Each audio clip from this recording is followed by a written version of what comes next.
Se va a revisar ahora cómo funciona el bus interno del automata programable. Como decíamos anteriormente, el bus interno se localiza quitando la tapa de encima del automata. Allá se verán dos conectores de 6 pines, ¿sí?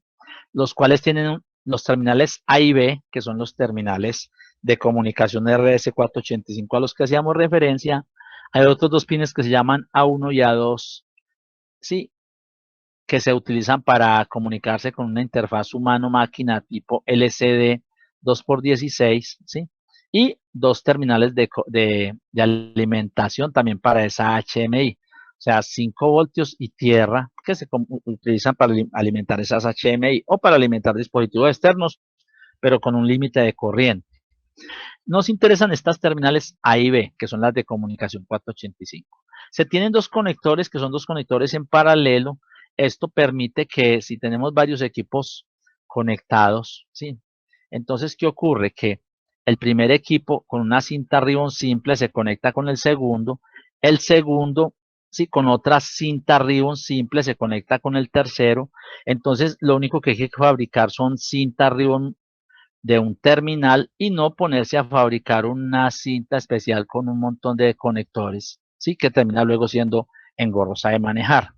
Un concepto interesante es el siguiente, en este bus RS485, si tenemos que el primer autómata está activado, el segundo está, digamos, desactivado, está en off, y el tercero también está activado y digamos que se quiere ejecutar una comunicación entre el primero y el tercero porque por supuesto al estar apagado el segundo no se está ejecutando, esta comunicación va a funcionar bien. O sea, aunque el segundo dispositivo esté desconectado, la comunicación entre el primero y el tercero se va a ejecutar bien porque el RS485 tiene la capacidad, ¿sí?, de quedarse en alta impedancia cuando está en apagado el dispositivo. O sea, cuando se desenergiza, tiene la capacidad de quedarse en alta impedancia, lo que hace que el dispositivo que está apagado o que falló no afecte las comunicaciones del bus. Entonces, eso es un aporte muy interesante, una posibilidad muy buena que tiene el bus de comunicaciones 485, que es el que usan los autómatas programables. ¿Cómo se comunican? Por el bus interno, entonces se conecta el terminal A del primer dispositivo con el terminal A del segundo y el terminal B del primer dispositivo con el terminal B del segundo dispositivo. Y así sucesivamente se pueden ir conectando. Desde el punto de vista de la comunicación física, podemos conectar hasta 32 equipos, ¿sí? Hasta 32 dispositivos se pueden conectar en el mismo bus, ¿sí? Desde el punto de vista físico. Ya desde el punto de vista lógico, depende de cómo vamos a trabajar. Si se trabaja por bus de expansión, solamente hasta 9 dispositivos, pero si se trabaja por comunicaciones desarrolladas con máquinas de estado, puede trabajar perfectamente hasta 32 dispositivos en el mismo bus de comunicaciones interno, que como repetíamos puede subir hasta 38.400 baudios, ¿sí? Ahora, para configurar ese bus del automata programable, entonces decíamos que hay una ventana de diálogo, la cual presenta varias opciones. Una es el modo de dedicación, ¿sí? En el bus interno esa dedicación puede ser que el bus esté disponible para hacer diferentes tipos de comunicaciones o que el bus esté capturado por la expansión. ¿Qué es la expansión? O sea, a través de ese bus podemos hacer la expansión de autómatas para que dos autómatas trabajen como si fueran uno solo, ¿sí? O para aumentar las entradas y las salidas de los autómatas programables. Entonces, ese es el concepto. Y si está disponible, entonces es importante ya esta opción que se llama tipo de control de flujo. Entonces, el tipo de control de flujo podemos hablar de varias opciones, ¿sí? Que son sin control de flujo, con un control de flujo de respuesta inmediata o por unas letras de control. También es posible cambiar la tasa de baudios que decíamos que en principio es 38.400, pero puede subir, está por defecto en 38.400, pero puede irse hasta 57.600 para trabajo full o en algunos inclusive hasta 115.200 baudios de velocidad, ¿sí? Aquí hay unas casillas que nos hablan de cuáles son las variables que se usan cuando el bus no es de expansión, ¿sí? Aparece lo que decíamos de los ciclos de timeout interno que por defecto están en 4, ¿sí? Y aparece una opción que llama ubicación de la reposición de los comandos que la vamos a revisar a continuación. Entonces, Cuando revisamos el bus de comunicaciones interno, entonces decíamos que podemos tener el bus dedicado a expansión. Cuando está dedicado a expansión, todos los comandos de acá para abajo no tienen sentido. Lo único que tiene sentido es los ciclos de timeout. ¿Sí? Cuando está en bus disponible, ahí sí empieza a cobrar sentido los casillas que hay hacia abajo. Entonces, cuando está disponible, podemos tener una comunicación sin control de flujo, ¿sí? O sea que no hay ningún control de flujo, simplemente cuando lleguen datos, llegan acá a comandos, o sea, si comandos es igual a 0, los datos llegan a comandos.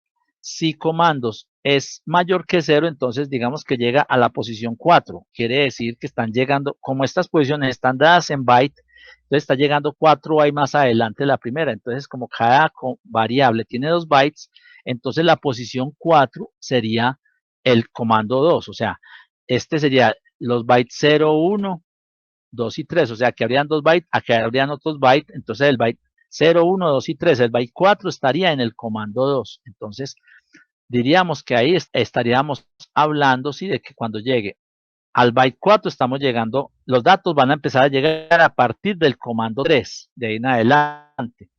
Y cuando se transmita, se dice desde qué variable se transmite. Entonces decimos, si dice monitor 0, entonces se transmite desde ese monitor 0, lo mismo. Si decimos que doble clic, damos doble clic y pulsamos y seleccionamos 2, decimos OK, entonces dice a partir del byte 2. Entonces, la primera variable tiene los bytes 0 y 1 y la segunda los bytes 2 y 3. Entonces, a partir del byte 2, entonces quiere decir que los datos se transmitirán desde el monitor 2. ¿Sí?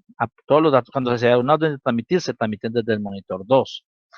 ¿Y cómo se hace? A través de una variable que tiene el sistema operativo que se llama, que están en las especiales, ¿sí?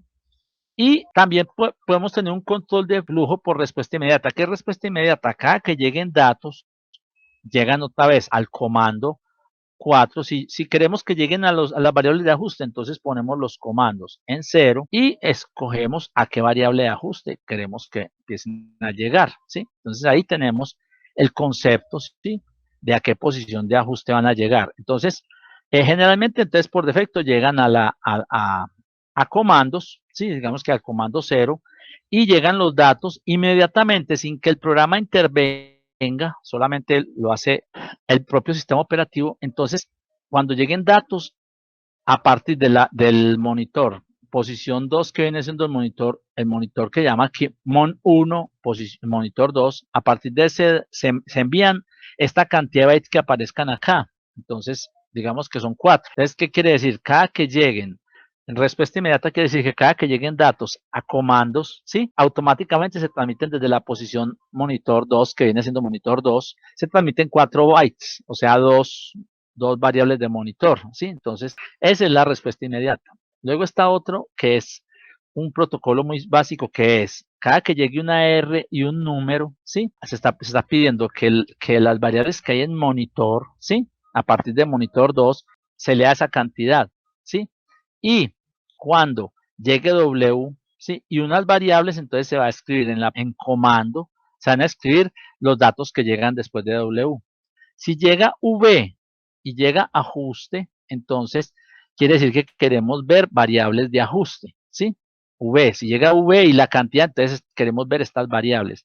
Y si llega la letra S y unos datos, es porque esos datos se van a guardar en las variables ajustes, o sea, en las variables de memoria flash. Entonces, eso es a lo que corresponde ese protocolo de letras. R para leer comandos, W para escribirlos, V para leer ajustes y S para escribir en ajustes.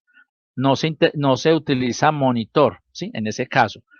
R con un número escribe tantas variables en el comando a partir de 0, que es lo que está especificado acá, o a partir de 2, si especificamos 2, o sea, la primera variable. Si viene W, es para escribir a partir de esa variable 2, ¿sí? Los datos que lleguen.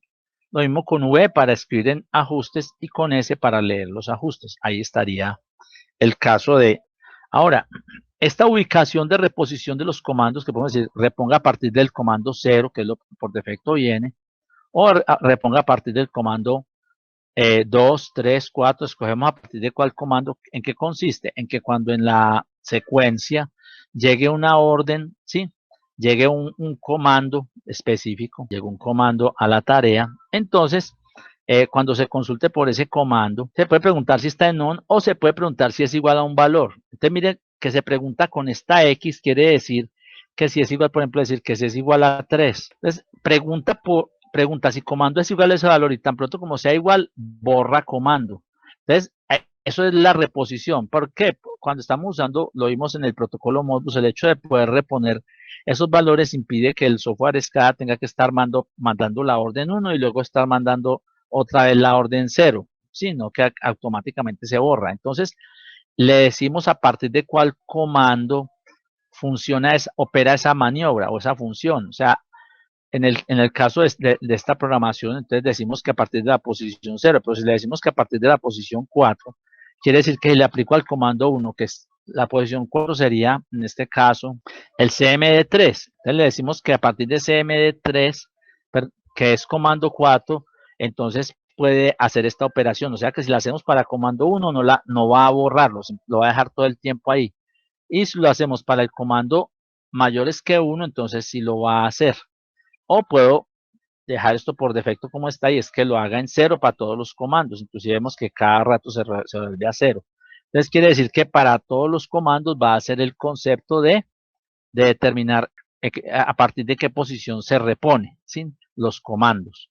Entonces eso es para borrar la variable cuando se pregunta por ella, ¿sí? Entonces ahí tenemos los diferentes conceptos del manejo de las comunicaciones desde la MP1.